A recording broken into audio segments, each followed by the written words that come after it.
أعوذ بالله من الشيطان الرجيم. بسم الله الرحمن الرحيم. ولقد أرسلنا إلى أمم من قبلك فأخذناهم بالبأساء والضراء لعلهم يتضرعون فلولا إذ جاءهم بأسنا تضرعوا ولكن قست قلوبهم وزين لهم الشيطان ما كانوا يعملون فلما نسوا ما ذكروا به فتحنا عليهم أبواب كل شيء حتى إذا فرحوا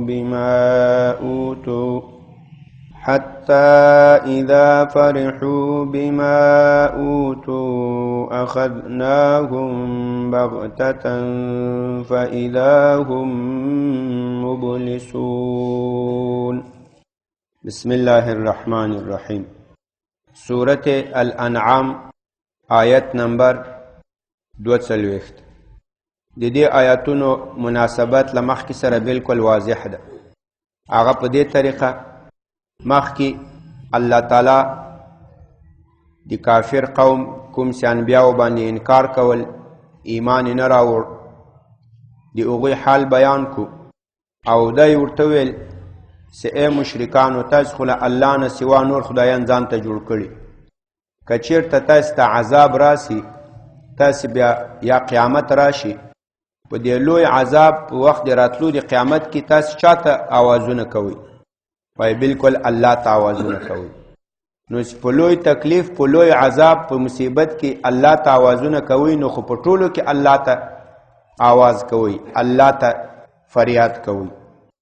نن الله تعالی د دې خبرې وضاحت کوي نبی علیه الصلاة والسلام ته چې دغه مشرکانو باندې تکلیف راوستل، په قومونو باندې سختی راوستل، دا داسې نه ده چې په دې قریشو باندې ده، دا له پخوانه همداسې شوي چې کله به یو امت ته پیغمبر راغی، قوم به ایمان را نه وړ، بیا به الله د دې قوم امتحان وکړو په سختیو، په ناروغیو، په تکلیفونو، چې کېدی چې دوی په دې سختي کې الله تعالی ته عاجزي وکړي.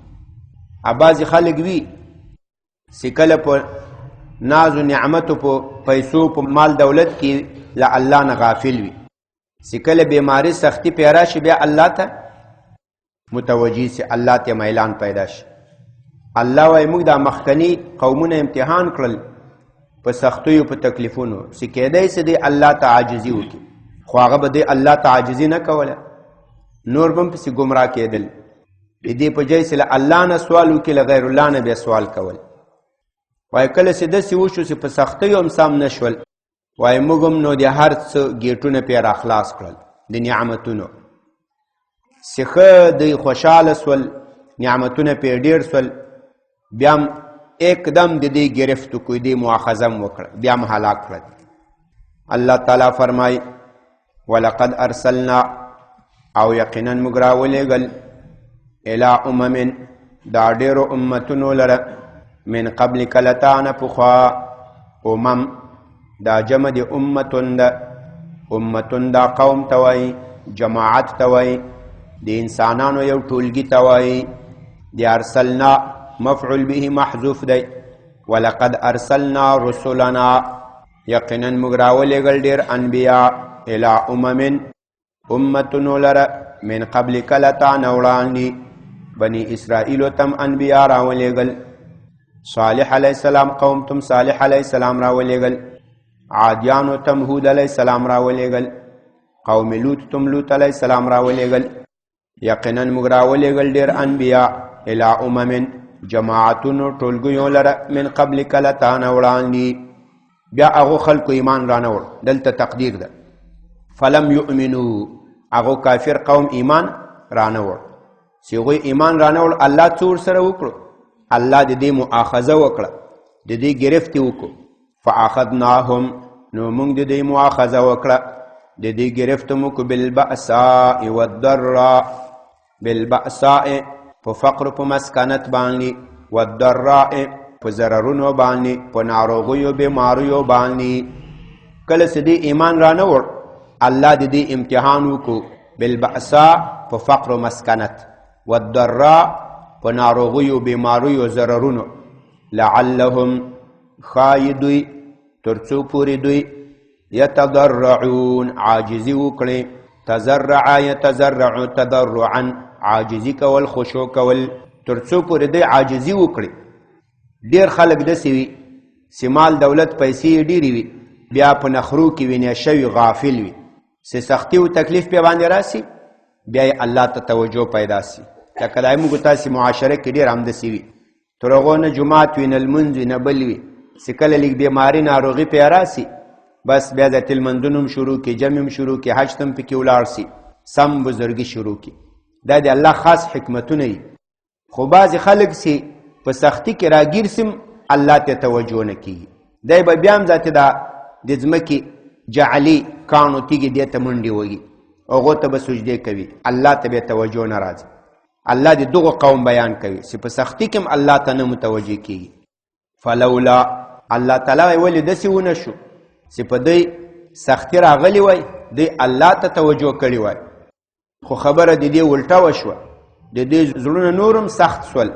هغه د دوی بد اعمال شیطان ورته ښایسته کړل. دوی چې کوم شرک کفر کول، دا بعضې کافران همداسي چې سختي تکلیف پې راسي، دی لا په کفر کې سخت سي، خپلو بوتانو ته منډې وږي، خپلو جعلي خدایانو ته منډې وږي، له هغې نه سوال کوي، له هغې نه غوښتنه کوي، الله ته توجه نه کېږي. سختی کې باید سړی الله ته متوجه سي، دی په سختی کې نور پسې ګمراه سي. فلولا، نو ولې داسې نه شو، اذ جاءهم، کله چې راغی دوی لره بأسنا، دا د موږ تکلیف، دا د موږ مشقت، دا امتحان په تکلیف سره. نو ولې داسې نه شو، کله چې دوی ته موږ دا سخت امتحان راغی، تضرعو، دوی عاجزي کړې وی. ولې داسې نه شو، کله چې دوی ته دا سخت عذاب راغی، دوی عاجزي کړې وی. ولکن، خو لیکن داسې ونه شو، قست قلوبهم، سخت سول د دوی زړونه. قست لقصا یقسو قسوا، په معنا د سختی سره. قساوت، قساوت دا د زړه سختی ته وایي، چې په مشکلاتو کې هم د زړه نرم نسی، په فقر و مسکنت، په ناروغیو بیماری کې هم د زړه الله ته میلان ونه کړي، دې ته قساوت القلب وایي، د زړه سختی. ولکن، خو لیکن قست قلوبهم، سخت سول د دوی زړونه. وزین لهم الشیطان، او ښایسته کو دوی لره شیطان، ما هغه اعمال د دوی کانو یعملون، چې دوی ول د هغې عمل به کول، د دوی شرک، د دوی کفر، د دوی ګمراهي، هغه شیطان ورته ښایسته کړه. زین یزین تزیین، باب د تفعیل ده، لزینتنا، زینت ښایسته ته وایي، زین یزین تزیین باب د تفعیل ده، ښایسته کول، زیبا کردن. فلما، دی الله بیا داسې طریقه ده چې په سختۍ کې د چا اصلاح ونسي، په فقر، په مسکنت، په ناروغۍ کې، په تکلیفونو کې چا اصلاح ونسي، الله ته میلان پیدا نشي، الله بیا نعمتونه پې راډیر کړي، چې ښه په نعمتونو کې پټ سي، بیا یې एकदम گرفت وکړي په سخت عذاب سره. فلما، نو هر کله نسو، چې دی هیر کو، ما هغه څه ذکرو به، چې دی ته پند و نصیحت راغلی و به، په هغې باندې. ذکرو دا صیغه مجهوله ده، ذکر یذکر تذکیر، یو چاته پند و نصیحت ورکول. فلما نسو، کله چې دی هیر کو، نسیان وکړو، ما د هغه څه ذکرو به، چې دی ته پند و نصیحت راغلی و په هغې باندې. فتحنا علیهم، موږ را خلاص کړل په دوی باندې. فتح یفتح فتحا، خلاصول، کلاوول، موږ را کلاو کړل په دوی، را خلاصم کړل په دوی باندې. ابواب کل شیء، ابواب جمع دی بابون، باب گیټ ته وایي، دروازې ته وایي. موږ را خلاص کړل په دوی باندې گیټونه د هر شي، د ټولو نعمتونو گیټونه پې باندې را خلاص کړل. حتی تر دې اذا فرحو، کله چې دوی خوشحاله سول، بما، په هغه نعمتونو، اوتو، کوم چې دوی ته ورکړی شوي ول. اخذناهم بغتة، دوی م راونیولل، اقدم، اچانک، راونیولل، دفعة، فاذا هم، نو بیا ناڅاپه دوی سول، مبلسون، دی مایوسه کیدونکي ول، دی ناهیلي ول. کله چې ښه نعمتونه پې راوورول، د نعمتو ګیټونه پې راخلاص کړل او هر څه دوی ته ډېر شول، دوی ښه خوشحاله شول. دفعتن هم د دې ګرفت کو یو ناڅاپه. فاذا هم نو بیا دفعتن دوی مبلسون، دوی ناهیلي ول. مبلسون دا صیغه د اسم فاعل جمع ده. مبلسون باب افعال ده. ابلس یبلس ابلاس، ابلس یبلس ابلاسا فهو مبلسون. دا نا امیدی توای. څوک چې له یو کار نه نا امیده سي، ناهیلی شي، هغې ته مبلس وایي. جمع مبلسون. ابلیس شیطان ته وایي شیطان ته ځکه ابلیس وایي چې هغه د الله تعالی له رحمت نه ناهیلي ده، د الله د رحمت هیڅ تمه او امید نه لري. له دې وجې نه هغې ته وایي ابلیس وایي. د الله امتحانات دوه قسمه وي. کله امتحان په سختی باندې وي، په یو چا باندې ناروغي راسي، په یو چا باندې فقر و مسکنت راسي. په دې کې د الله تعالی حکمت دا وي چې د هغه امتحان وکړي، دی الله ته متوجه سي. کله چې په دې سختی کې څوک الله ته توجه ونه کړي، بیا الله تعالی د نعمتونو ګیټونه دروازې پې راخلاصې کړي. چې ښه هر څه مال دولت ډیر سي، بیا یو دم په یو مصیبت گرفتار کړي، بس بیا مړ شي، ختم سي. دا سوچ به څوک نه کوي چې په ما باندې دا فقر و مسکنت، ناروغي، بیماری راغلی، نو زه به د الله تعالی ډېر بدبخت بنده یم. دا سوچ به څوک نه کوي، دا خبر به نه کوي، بلکې وایي بس په دې کې به د ما امتحان ده. الله اراده لري چې ما خپل ځان ته متوجه کړي. او دا دې څوک نه وایي چې الله ما ته مال دولت را کړي، پراخي را کړي، نو زه الله ته ډېر ګران یم. دا به هم نه وایي. کېدی چې په دغو مال دولت کې د تا امتحان نیسي. ته اوس د مال دولت کې څه کوې؟ تکبر کوې، غرور کوې، له الله نه غافل کېږي. او که په دې مال دولت کې بیرته الله ته متوجه کېږي. دا نو بیا موږ د دې ګرفت وکړو ناڅاپه. نو دفعتن بیا دوی ول مبلسون، نا امیده، ناهیلي د الله له رحمت نه. فقطع دابر القوم، نو بیا ښه کله چې دوی ښه مالدار کړل، هر څه ورته ډېر کړل، بیا هم د دې اکدم ګرفت وکړو او دوی د الله له رحمت نه نا امیده ول. فقطع نو کټ سو، غوڅ سو. دابر القوم، دابر د دې دوه معناګانې کړي.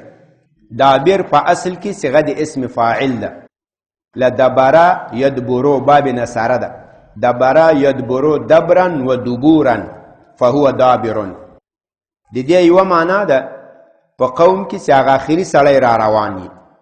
که تاسو سوچ کړئ دا کله چې جنازه وي، بیا خلک وایي انتظار وکړئ، هغه یو کس را روان ده، هغه را روان ده، انتظار وکړئ یو 2 منټه یو 3 منټه، آخر یو کس را روان، یاره بس نور به ذاتي جنازه ودرو، دا آخري سړی ده. هغه چې را روان ده هغه آخري کس ده. دا آخري کس ته په عربي کې دابر القوم وایي. د ټولو قوم آخري کس. دا اصلا له دبر نه اخیستل سوی. دبر شاته وایي. دابر القوم چې د ټول قوم شاته رواني. دا یو معنا. دویم معنا د دابر کوي په معنا د جرړو، په معنا د ریښو، اساس و بنیاد. دلته دواړه معناګانې جوړیږي. فقطع نو غوڅ کړی شو، پرې کړی شو، قطع کړی شو. دابر القوم، آخري سړی د قوم. د قوم آخري کس هم ورته غوڅ کو، پریم کو، ختم هم کو. نو د قوم چې آخري کس ختم کې، نو قوم به پاتې وي که به ختم شوی؟ ختم قوم به بیخي وي نه، چې آخري کس دې ورته ختم کو. دویمه معنا فقطع نو غوڅ کړی شو. دابر القوم، ریښې، جرړې، بنیاد، اساس، تهداب القوم، د قوم. د دې قوم جرړې ورته ختم کړې. د قوم جرړې چې ختم کړم یو کس به پاتې نه وي. معناګانې دوه دي، مطلب د دواړو یو ده. فقطع نو غوڅ کړی شو. دابر القوم، آخري کس د قوم. فقطع نو غوڅ کړی شو، هلاک کړی شو. دابر القوم، هغه جرړې، بنیاد، ریښې د قوم. الذین دی هغه قوم ظلمو کومو چې ظلم کړی وو، شرک کړی وو، کفر کړی وو، په انبیاو باندې انکار کړی وو. الله تعالی وایي والحمدلله، ثنا او صفت دی الله تعالی لره. ثنا او صفت الله لره ده. رب العالمین، کوم چې خالق دی، کوم چې مالک دی د عالمیانو هغه الله ته د حمد و ثنایي رښتیا دې همغه الله ته حمد و ثنایي چې کافر قوم هلاک کو ظالم قوم هلاک کو پیغمبرانو ته نجات ورکړو تر همدغه جو پورې بس ده د دې آیاتونو موږ تاسو ته درس و عبرت دا شو چې دغه د الله تعالی امتحانات دوه قسمه دي یو قسم امتحانات دا په سختیو باندې وي په سړي فقر مسکنت راسي په سړي ناروغي بیماری راسي دا داسې سوچ به څوک نه کوي نعوذ بالله من ذلک چې الله تعالی ما سره دشمني شروع کړي دا سوچ به سړی نه کوي دا د الله امتحان کله بیا د الله امتحان هغه په نعمتونو راسي الله نعمتونه په سړي را خلاص کړي پیسې وي مال وي دولت وي قدرت وي عزت وي څه نعمتونه سي الله یې درکړي دا دم سړی سوچ نه کوي چې یاره زه الله ته ډېر نږدې یم دا د ورسېدم نه ته به وایې دام امتحان ده الله اوس د ما امتحان کوي د مال دولت کې زه څه کوم خیر زکات صدقه کوم کې نه کوم په دې قدرت کې زه څه کوم چې زه امیر وزیر یم د خلکو سره احسان کوم که نه کوم په دې عزت کې زه څه کوم چې الله ماته عزت را کړی اوس څرنګه خلکو سره ښه سلوک کوم که نه کوم سفارشونه کوم که نه کوم له نورو سره نیکي کوم که نه کوم دا ټول امتحان دی نه مالدار دی الله سکنی ده نه خوار و مجبور دی الله دشمن ده دا ټول امتحانات دي موږ تاسو باید دې ته متوجه سو غافل خلک هغه سي لیږ غریبان خواران مسکینان سي مرضي پیارا سي بیا له الله چې خفی نعوذ بالله من ذلک غلطي خبرې کوي غافل خلک هغه سي مالدار سي بیا سوچ کوي زه د الله ډېر سکنی یم بس با وګوره که زه نږدې نه وای دا ولې داسې کېدو بیا غرور و تکبر ځینې اوسي دا د الله امتحانات دي مخلص بندگان په دواړو حالتو کې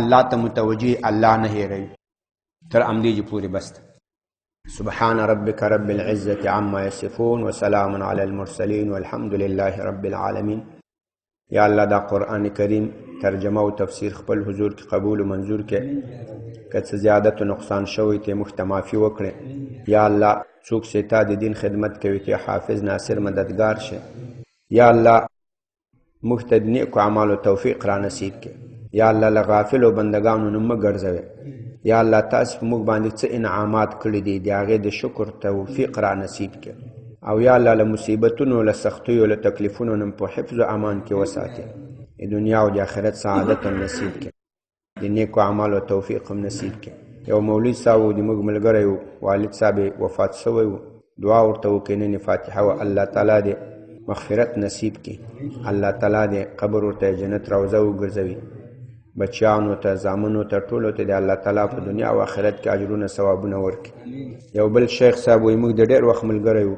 د هغه یو زوی و ماشوم و له 200 کاله به و ډېر وخت ناروغه و هغه هم وفات شوی الله دې ورته شفیع وګرځوي الله دې د آخرت ذخیره ورته وګرځوي الله تعالی دې په دنیا او آخرت نعم البدل ورکړي موږ تاسو د الله په خپل حفظ و امان کې وساتي وصلی الله تعالی علی خیر